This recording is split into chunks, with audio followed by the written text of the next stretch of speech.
You're watching KATU News on Digital.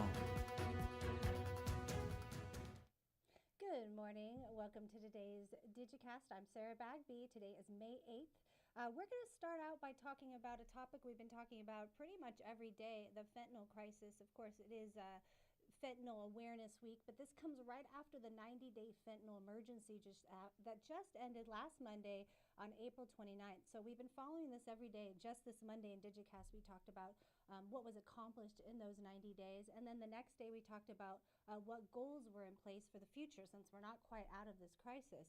And today we have some developing news. We have a new program in effect in the Portland area, and it's called Expect Fentanyl. So this is a new campaign in place. And I'll even have a little bit of information. We've actually interviewed some of the officials about this, but basically it's a new awareness campaign from Multnomah County, and it is just focusing on the teens and families to have some sort of effect on the younger generation, and this is due to a lot of people dying in the younger age group. So 80 people ages 15 to 24 have died of drug overdose deaths in Multnomah County from 2018 to 2022. So the county says the counterfeit versions of drugs like oxycodone, Xanax, and Adderall will often contain fentanyl inside those drugs. So officials are encouraging students to carry the overdose reversal drug Narcan. That's really going to be easy for them to obtain. So 15 and 18-year-olds can go pick that up for free at their student health centers. Or if you can't access that, you can look for a list of locations where you can get that drug Narcan. Just go ahead to KATU.com. You'll see it on there. We're making it really easy for you. We also talked to Clark County about this. This is something that, as we know, isn't just in Oregon. This is a national issue, but Washington is heavily affected by it as well. So we talked to them. I'm going to bring up what we heard from the Washington officials here just a moment. It's a really unusual situation in the state of Washington right now. Methamphetamine, it is a felony for parents to expose kids to methamphetamine. And yet now we have fentanyl, which by any measure is far more dangerous and deadly than meth. And yet our legislature has chosen for 3 straight years now to not make fentanyl a felony. Now, Clark County State Senator Linda Wilson,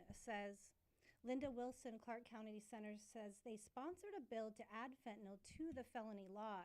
She says the law hasn't been updated since fentanyl burst into the scene. It passed the Senate 48-1 in January, but unfortunately it died in the House. So we'll be keeping you updated on that. We have another story as well that's pretty important for anyone in Oregon. You may have heard about the Real ID. What that is an Oregon driver's license, but it's going to give you the ability to be able to travel. So if you don't have this new version of the Oregon driver's license, then you will be turned away at the airport. So we're going to talk a little bit about that. In fact, we did talk with some of the people who are involved with that, but it's starting May 7th, 2025. The new ID is required, but if you get the new ID, it could take about 2 weeks to actually get it. So you're going to go to the DMV in person to get it. You can't do this online. You have to go in person, and then you're going to wait 2 weeks. So here's what the DMV had to say about it. Oops, let me get that going for you.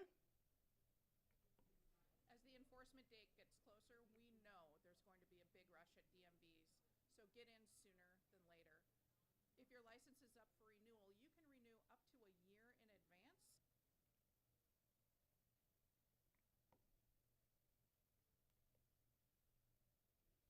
Now, ODOT also encourages anyone who needs to renew their driver's license to consider upgrading to Real ID at the same time, which obviously makes the most sense. You might as well do 2 things at once there.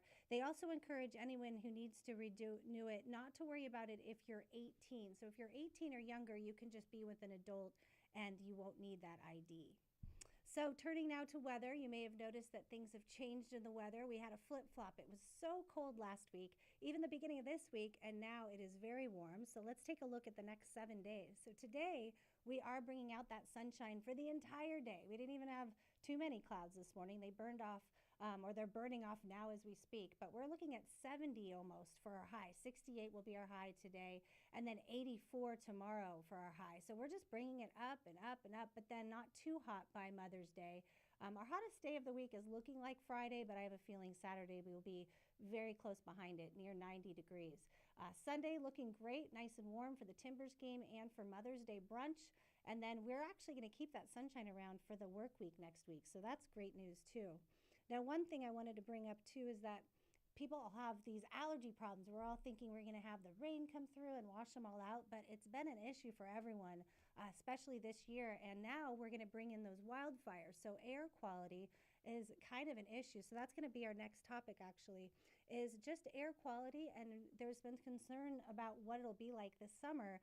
So we are having Air Quality Awareness Week. That's happening right now.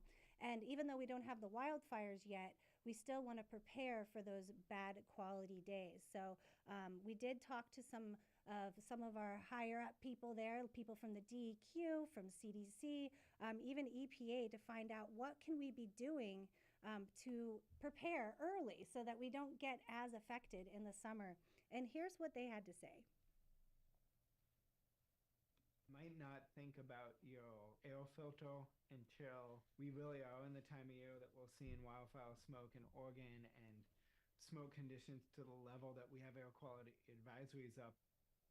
Now, that was Dylan Darling. He's the DEQ spokesperson. And last year, Central Oregon's air quality spent more than a month at or above unhealthy for sensitive groups. So this is definitely a situation for a lot of people in Oregon, especially in the inland valleys around Salem, Corvallis, Eugene.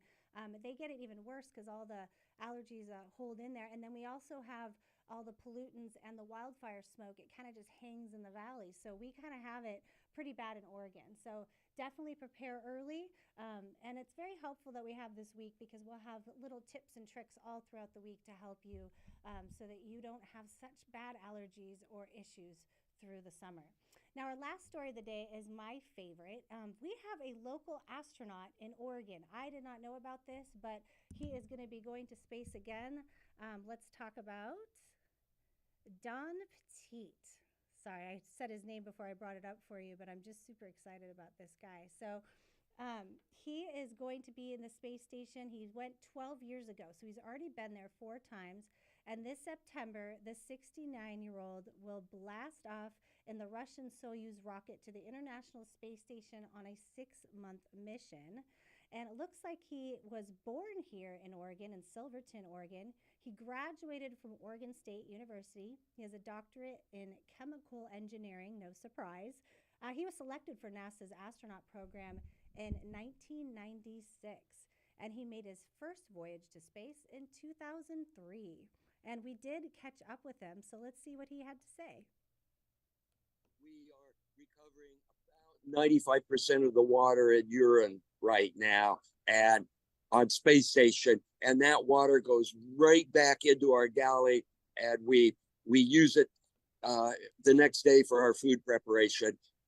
I like to refer to this process as the coffee machine because it takes yesterday's coffee and turns it into today's coffee. Coffee, anyone? Petit says improving systems like that will help further human exploration across the solar system. And it's something he says is crucial to the survival of our species. Over the last 3 expeditions, he has been logged 370 days in space, so just over a year. He's conducted 2 spacewalks totaling 13 hours and 17 minutes. And let me remind you, he is 69. I am in my 40s and can barely get out of bed. So very inspiring. We'll leave you with that. Thank you so much for joining us today. We're going to leave you with a look out at Portland from our standard cam. This is looking out over Portland. And again, there are those clouds, but they're burning off. So get ready for blue skies and sunshine. And all of you have a great day. This has been a KATU News Digicast. KATU News is on your side.